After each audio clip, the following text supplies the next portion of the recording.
what a great and wonderful way for those seniors to go out with a tremendous effort and a great victory over Ohio State.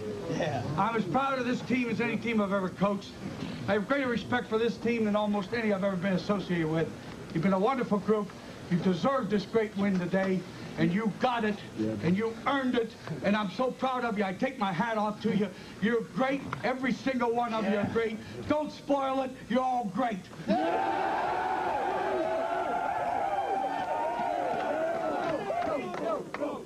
And now, who is going to lead us? You! In the greatest... I'm privileged to do it. The greatest college fight song ever written. The Victors! Hail to the victor valiant! Hail to the conquering hero! Hail, hail to Michigan, the leaders and best! Hail to the victor valiant! Hail to the conquering hero! Hail, hail to Michigan, the champions of the way! Hello everyone and welcome to Michigan Replay. What you've just witnessed is the locker room celebration after Michigan's victory over Ohio State 27-17.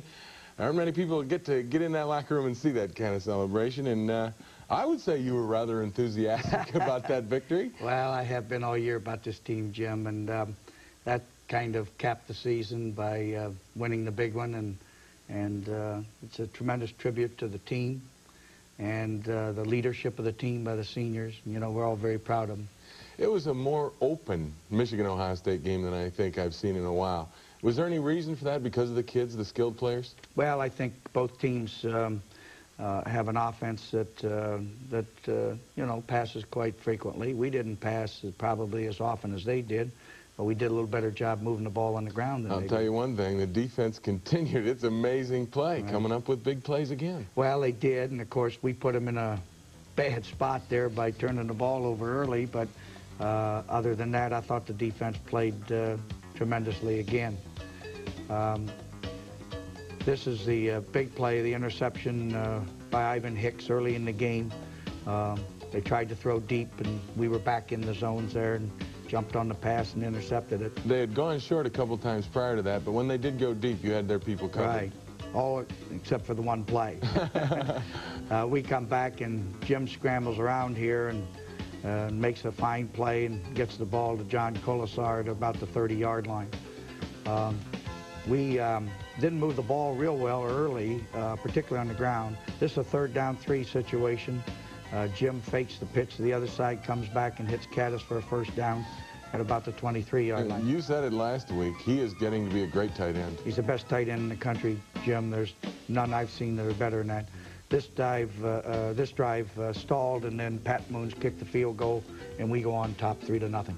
Ohio State comes back, though, and you talked about big backs. Well, they got some big backs. This is their freshman back, Workman, who's a very fine player, ran a sweep for good yardage. And when they played with Byers and Cooper in there, you're talking about 240-pound backs, and that's big. That'll test your defense real quick. And a great receiver in Chris Carter. Chris Carter is a great receiver, and he proved it today again by making the big plays for Ohio State. Here's in the 2nd quarter, 3rd down and 3. And this is Big Cooper going in there. There's 245 pounds. Takes a lot of our guys to get those big guys down, I guarantee you. Here's a quick pitch out to Carter, and Jim Scarcelli makes a great play, and Mesner cleans it up for him. And so we stall this drive, and they go to a long field goal, and this youngster kicked it through. It was a tremendous shot. He could have been back probably another 10 yards and still made it. Well, he almost made a 60-yarder on you just before the half. That's right. That was awfully close. Here's 3-3 now, and we go back and throw a screen out here to Jamie, and unfortunately gets hit here by Spielman and fumbles the ball, and Ohio State recovers at the 19. You've always said this is a game of turnovers where it make that big difference, and this one had to make you really worry. It did, because you know, they didn't have to drive very long. We had them 3rd and 7 here, and they got the ball out to Cooper on a screen, and he gets down inside the 10 for a 1st down. Was that a new play? Because it was like a double screen. It was a double screen, that's right. They faked to one side to Byers and then out to the fullback. And then finally they get it in and make the score 10-3. But coming up, you put together a drive that really, I think, sets the tone for the rest of the game. Right, we came right back. This is Gerald White, tailback, and He runs good. I thought Gerald played an outstanding game again this week. You went with your big backs in this game, too. Right. We went with two big backs just because we felt we needed them here. Here, Jim does a great job on a deep pass down to Caddis. He faked over to the weak, pulled the safety off the hash, and hit Caddis down the middle. 4th and 1, Jim sneaks for the first down. This is a big call by you, 4th and 1 that early. That was a big call by Jim. I want you to know he ran that on his own. Here he failed to get the ball from center and juggled it and finally got it and came back over the middle. He knew exactly where White would be. They were in a zone defense and he was open and he got the ball to him. So you had a different play called on that 4th and 1 in the second quarter? Yes. Oh, yes. And Jim Harbaugh took it on the sneak himself? Right, which if the situation presents itself like that, we don't really oppose that. Okay, coming up, second half highlights, and the defense continued to make big plays. So don't go away. Keep watching the Ohio State-Michigan game of '85. We played a zone, and the ball was thrown in my area, and I just caught it and ran to about the 40. And then our offense proceeded to go in and get three points out of the drive. Whenever you start a game and get a turnover or something, I mean, your team gets a little jacked, and we got jacked and proceeded to go and win the game.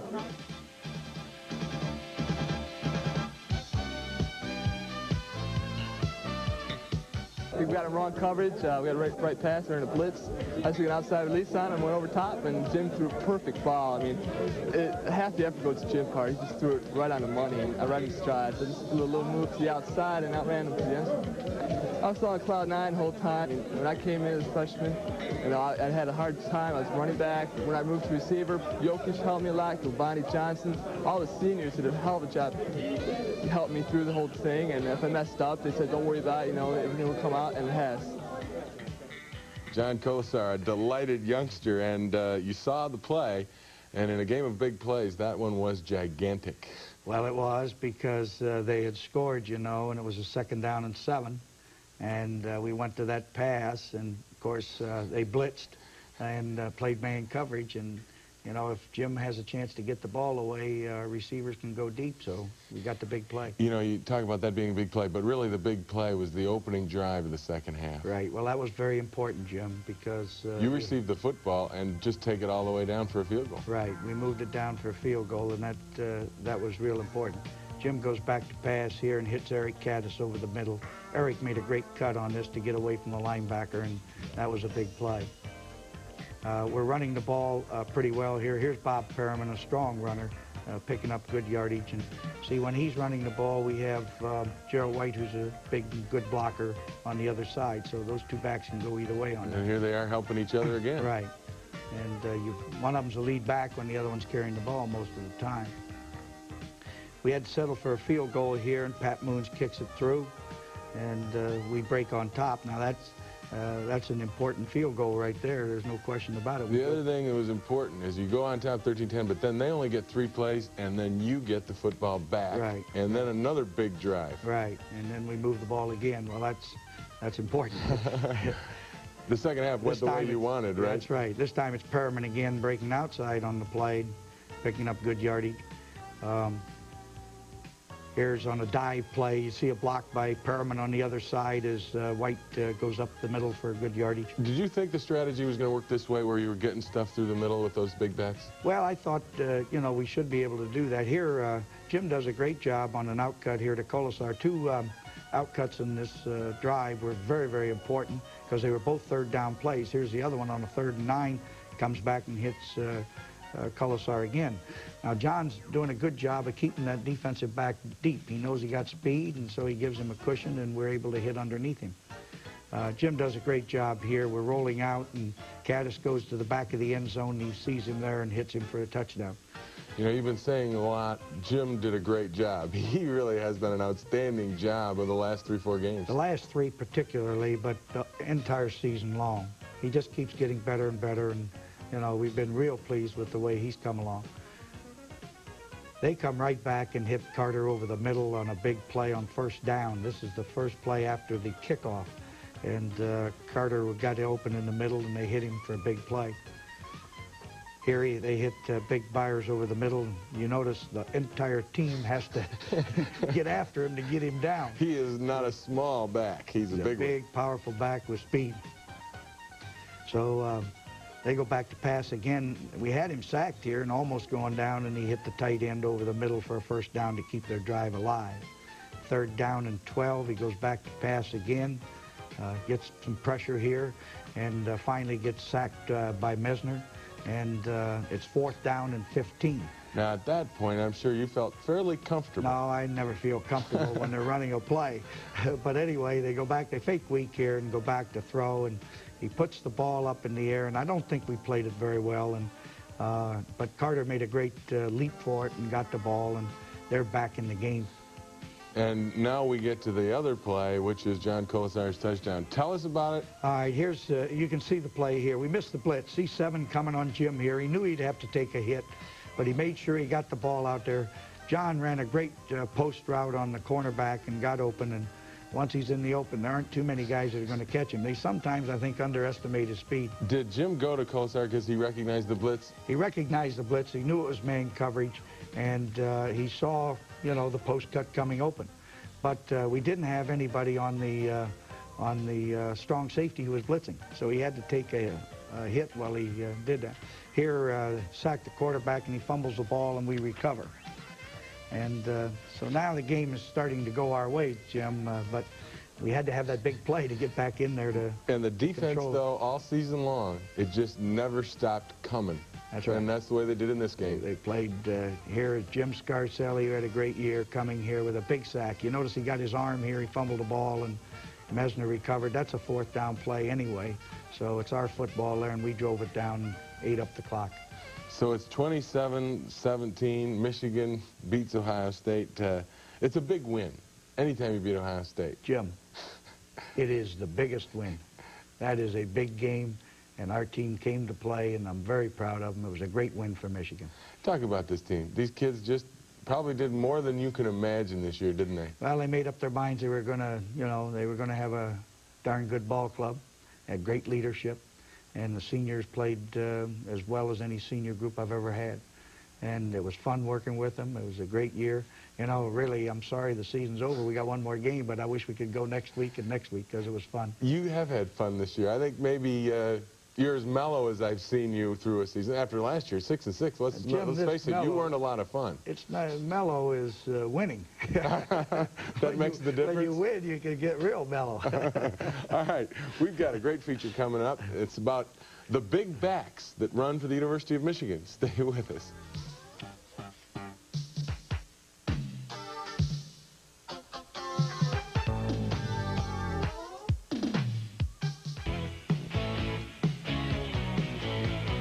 To play football in the Big Ten Conference, you've got to be big, tough, and physical, even as a running back. Michigan's had their share of big, tough backs, guys like Butch Wolf or Rob Lytle.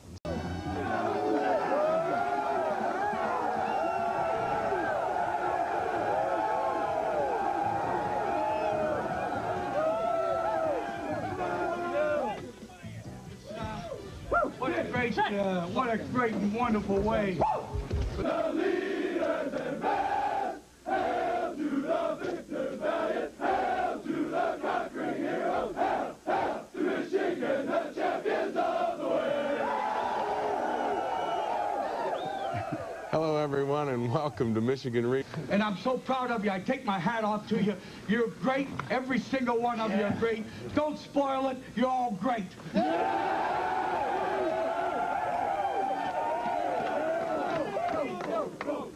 And now, who is going to lead us? You! And a great for those seniors to go out with a tremendous effort and a great victory over Ohio State. Yeah. I'm as proud of this team as any team I've ever coached. I have greater respect for this team than almost any I've ever been associated with. You've been a wonderful group.